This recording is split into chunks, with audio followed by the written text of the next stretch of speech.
오늘 말씀의 제목은 하나님의 판단 기준입니다. 사랑하는 성도 여러분, 우리는 하나님의 말씀을 믿는 사람들입니다. 그 말에 담긴 의미가 무엇입니까? 하나님의 말씀을 신뢰하기에 그 말씀의 다스리심을 받는다는 의미입니다. 여러분, 다스리심을 받는다는 의미는 어떤 부분은 받고 어떤 부분은 안 받고가 아닌 것이죠. 대한민국의 교통법칙을 지키는데 어디에는 해당이 되고 어디는 해당이 안 되는 데가 있습니까? 모두 다 해당이 되는 것이죠. 우리가 하나님의 말씀을 신뢰한다는 것, 그 말씀을 믿는다라는 것은 우리의 삶의 모든 영역 가운데, 거기에는 우리의 생각까지도 포함되어 있는 것입니다. 하나님의 말씀에 다스리심을 받는다라는 것입니다.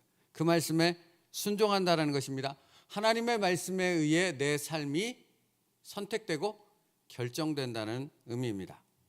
여러분, 내 삶에서 모든 일들을 결정하는 것은 상황이 아닙니다. 사람의 생각도 아닙니다. 오직 하나님의 말씀입니다. 그것이 그리스도인입니다.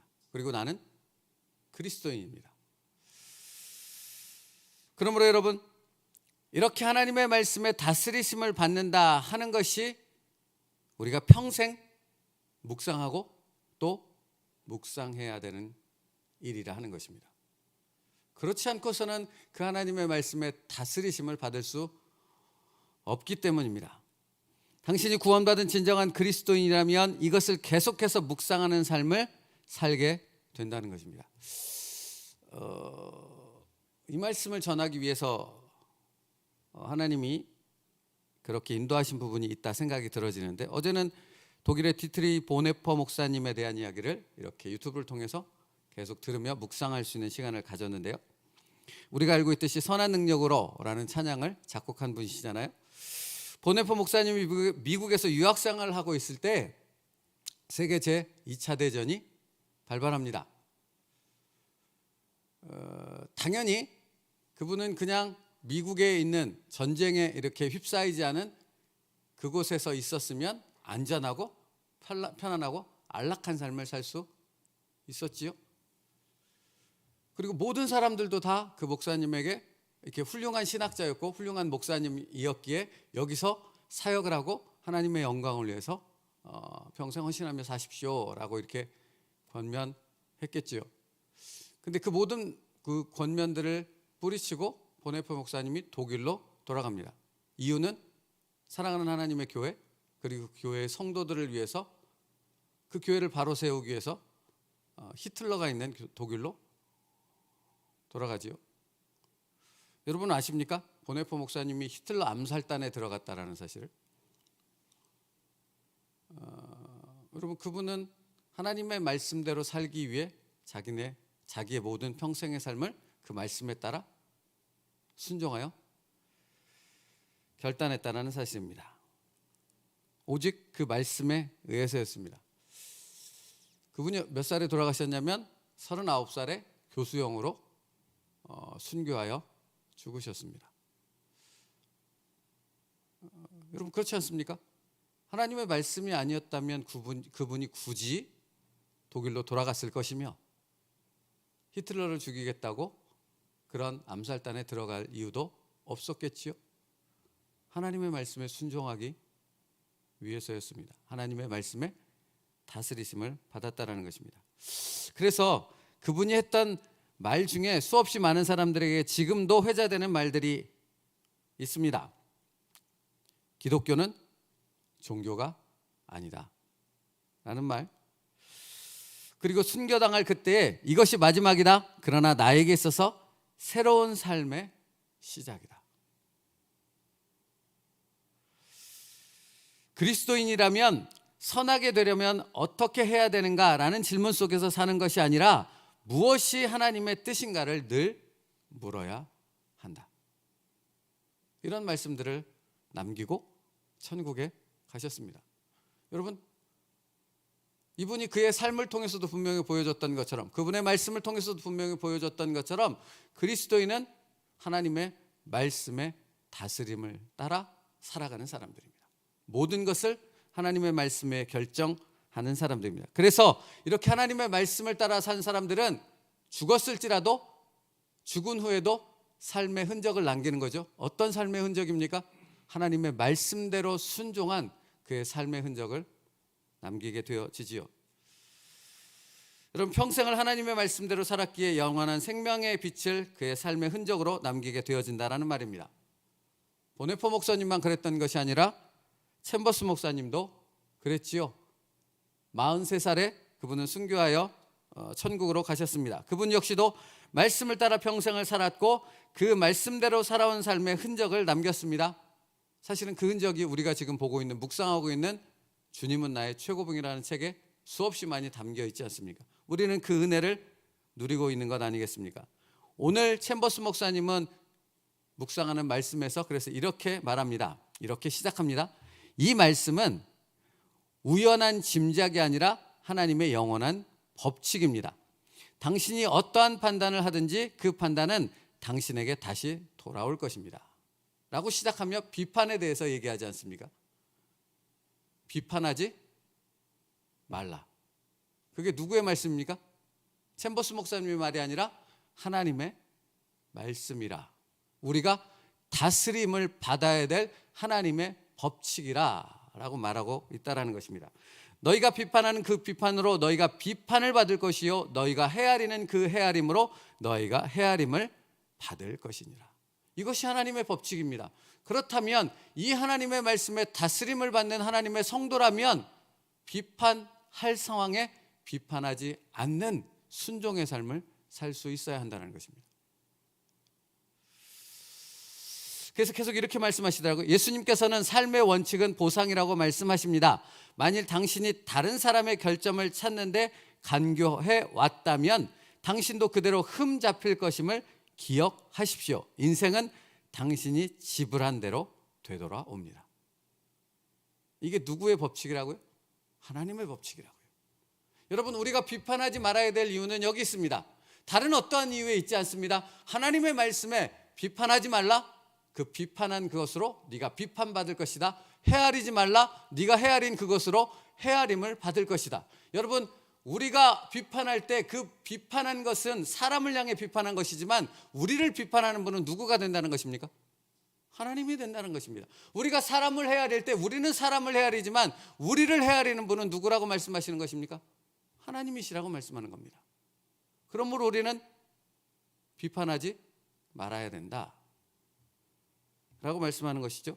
그래서 시편 18편 25절 26절 말씀을 인용했는데 저는 27절까지 살펴보게 되더라고요. 자비로운 자에게는 주의 자비로우심을 나타내시며 완전한 자에게는 주의 완전하심을 보이시며 깨끗한 자에게는 주의 깨끗하심을 보이시며 사악한 자에게는 주의 거스리심을 보이시리니 주께서 곤고한 백성은 구원하시고 교만한 눈은 낮추시리이다. 여러분, 이게 하나님의 말씀입니다. 누구에게 주신 말씀입니까? 내게 주신 말씀입니다. 내가 내 삶 속에서 적용해야 될 말씀이라는 것입니다. 하나님의 이 말씀을 따라 살아야 될 사람이 이 집사요 김 집사요 아무개 장로가 아니라 바로 나라는 것을 주님이 오늘 우리에게 분명히 말씀하고 있습니다. 그러므로 여러분, 어제까지의 우리의 삶을 돌아볼 수 있는 은혜가 있기를 간절히 축복합니다. 주의 말씀 안에서 나는 어제까지 어떤 삶을 살았을까요? 여러분, 나에게 비판할 자격이 없다라는 것은 어제 우리가 살펴봤던, 또 계속해서 사실은 우리의 삶 가운데서 신앙생활 가운데서 살펴볼 수밖에 없는 예수 그리스도의 십자가를 통해 분명히 묵상할 수 있지 않습니까? 예수님이 십자가에서 달려 죽으신 이유는 우리가 비판하고 있는 그 사람의 죄 때문입니까? 아니지 않습니까? 내 죄 때문이지 않습니까? 나 때문에 예수님은 십자가에서 죽으신 것입니다. 예수님은 나의 죄 때문에 십자가에서 모든 물과 피를 흘리고 죽으실 수밖에 없었던 것입니다. 그렇다면 그 믿음 가운데 산다면 내가 감히 누구를 비판할 수 있겠느냐라는 것입니다.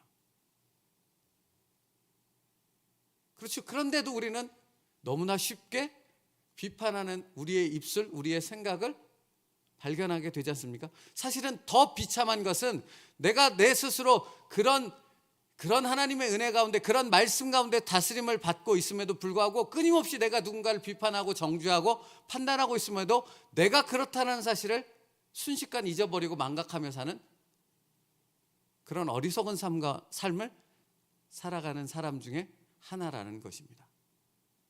이 말씀을 묵상하니 지난 과거, 어제까지의 나의 삶을 또다시 돌아보게 되더라고요. 나도 모르게 비판하고 있는 나를, 나도 모르게 정죄하고 있는 나를.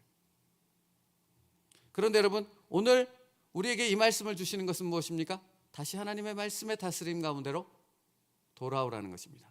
나의 입술은 지금 무엇을 말하고 있는가를 살펴보라는 것입니다. 나의 생각은 온통 무엇으로 가득 차 있는가 하는 것을 점검해 보라는 것입니다. 하나님의 말씀을 따라 비판하고 있다면 그 비판에서 돌려 하나님 앞에 용서를 구할 수 있는, 회개로 나올 수 있는 저희들 될 수 있기를 주님께서 원하신다라는 것입니다. 그러므로 사랑하는 성도 여러분, 우리 세움누리교회 공동체 가운데 비판이 아니라 하나님의 사랑으로 가득 찰 수 있는 그런 하나님의 공동체 될 수 있도록 기도하는 저와 여러분 될 수 있기를 바랍니다. 여러분, 이건 말씀이 아니면 이루어질 수 없는 거예요. 말씀이 아니면. 왜냐하면 얼마나 부딪힙니까? 서로 생각과 살아온 삶의 환경이 다르고 모든 것이 다른 사람들이 여기 모여서, 가족도 아닌데 피가 섞이지도 않았는데 하나님의 공동체라고 해서 모였습니다. 그러니 얼마나 부딪히고 서로 비판할 일이 많겠습니까? 얼마나 정죄할 일이 많겠느냐고요.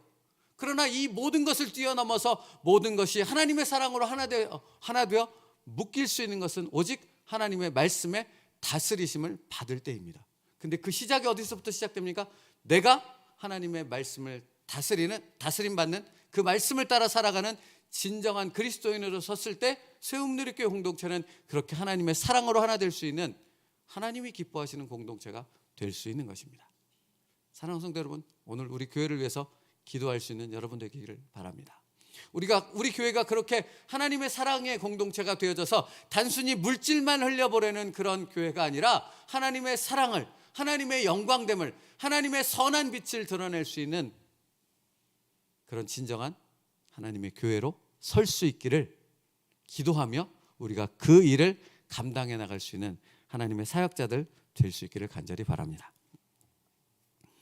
여러분, 우리는 하나님의 말씀에 지배를 받을 때 다른 사람을 비판하지 않을 수 있습니다. 그래서 로마서 2장의 말씀을 또 챔버스 목사님 말씀하시더라고요. 다 읽을 수는 없지만 로마서 2장 1절부터 3절 말씀이요. 그러므로 남을 판단하는 사람아, 누구를 막론하고 내가 핑계하지 못할 것은 남을 판단하는 것으로 내가 너를 정죄함이니 판단하는 내가 같은 일을 행함이니라. 이런 일을 행하는 자에게 하나님의 심판이 진리대로 되는 줄 우리가 아노라. 이런 일을 행하는 자를 판단하고도 같은 일을 행하는 사람아, 내가 하나님의 심판을 피할 줄로 생각하느냐? 피할 수 없습니다. 그러므로 여러분, 비판하고 정죄하며 판단하는 우리의 입술을 닫을 수 있는 믿음의 사람 될 수 있기를 바랍니다. 오히려 그 입술을, 그 마음을, 그 생각을 주 예수 그리스도의 사랑을 가지고 그를 품고 그를 위하여 우리가 계속해서 이번 주에 살펴봤던 것처럼 그의 속죄와 그의 구원과 그의 은혜의 삶을 위해 중보하여 기도할 수 있는 저희가 될 수 있기를 간절히 원합니다.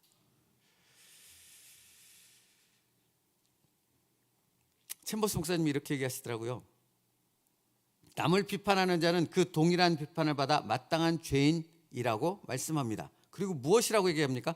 하나님께서는 행동뿐 아니라 그 가능성까지도 보신다라고 말씀합니다. 가능성까지도요. 여러분, 말씀 앞에 깨어 살아갈 수 있는 저희들 될 수 있기를 바랍니다. 하나님의 말씀 앞에 깨어 있을 때 우리는 정말로 하나님과 동행할 수 있는 삶을 살아갈 수 있는 것이죠.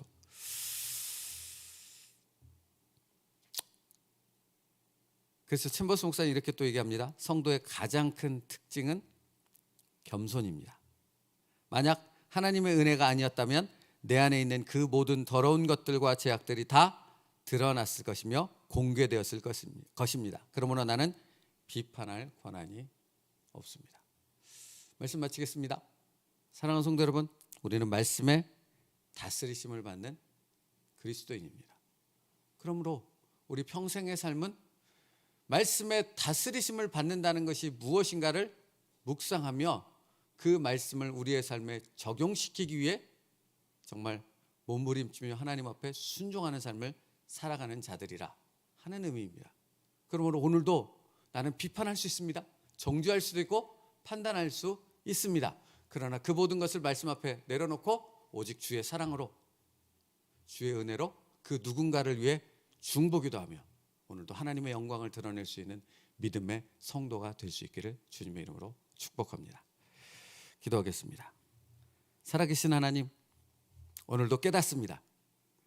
우리를 향한 하나님의 뜻이 무엇인가를 말씀을 통해 깨달았습니다. 그러므로 아버지 하나님, 세상과 타협하지 않게 하시고 나 자신과 타협하지 않게 하여 주시고 오직 말씀을 붙잡고 그 말씀을 따라 순종하는 하나님의 백성의 삶, 진정한 그리스도인의 삶을 살아갈 수 있는 저희들 될 수 있게 하여 주시옵소서. 그래서 우리의 입술, 우리의 마음, 우리의 생각 가운데 있는 모든 비판과 판단과 정죄하는 그 모든 것들을 예수 그리스도의 이름으로 내쫓아내게 하여 주옵시고 오직 예수 그리스도의 사랑만을 선포하며 그 사랑을 실천할 수 있는 믿음의 성도의 삶을 살아갈 수 있는 저희들 되게 하여 주시옵소서. 오직 주 예수 그리스도의 이름으로 다른 이들의 속죄를 위해 중보하여 기도할 수 있는 하나님의 사역자들 되게 하여 주시옵소서. 예수님의 이름으로 기도 올리옵나이다. 아멘.